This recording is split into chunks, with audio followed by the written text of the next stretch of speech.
Sweet peas love an early start. Welcome to Gardening with Ben. Now is the time to be starting sweet peas off. Yes, the flowers what keep on giving all summer long.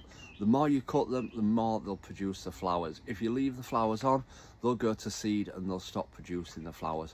So sweet peas are great. They smell absolutely divine. They'll last a few days in a vase, and yeah, you will have great amounts of flowers on them.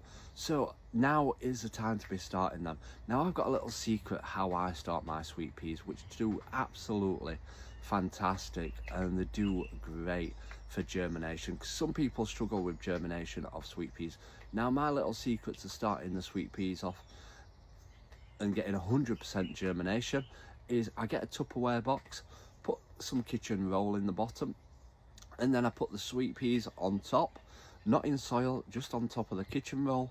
Then I'll spray them with a sprayer, water sprayer, and moisten them up, and then I close the Tupperware lid, and that keeps them damp, it keeps them moist. They might go a little tiny bit mouldy, but they will germinate, and I've had 100% germination most times when I've done it that way, and it starts them off a lot faster. They'll be germinating hopefully within a week, and then once they've germinated, you can get some tweezers, get your plant pots and plant them out, and then at least you know which ones have germinated and which ones will start growing.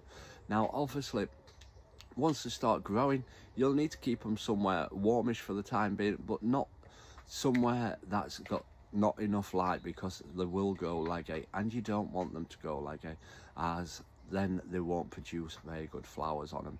So it's perfect for doing that way. That is a great way of germinating your sweet peas.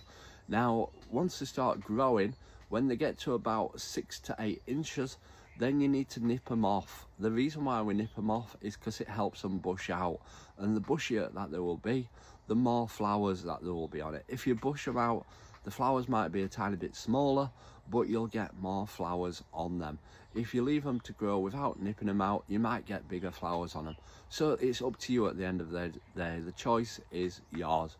But like I said, the more you keep cutting the flowers, the more they'll keep producing. And sweet peas are absolutely gorgeous. They smell so nice, and they're great to have in the house as a cut flower or to give a friend or family.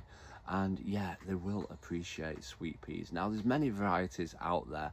There's a perennial version as well, which will grow back every single year. I've never tried the perennial version myself, but yeah, there's so many. And the best thing about sweet peas is that when it's coming to the end of summer, you can let a few go to seed, and you can save the seeds for next year, and it'll save you a lot of money, because you don't get too many in a packet. So yeah, if you're wanting to save money, save the seed for the year after. So I hope you found that useful, everybody, and as always, remember, keep smiling, keep shining, and keep gardening with Ben, everyone.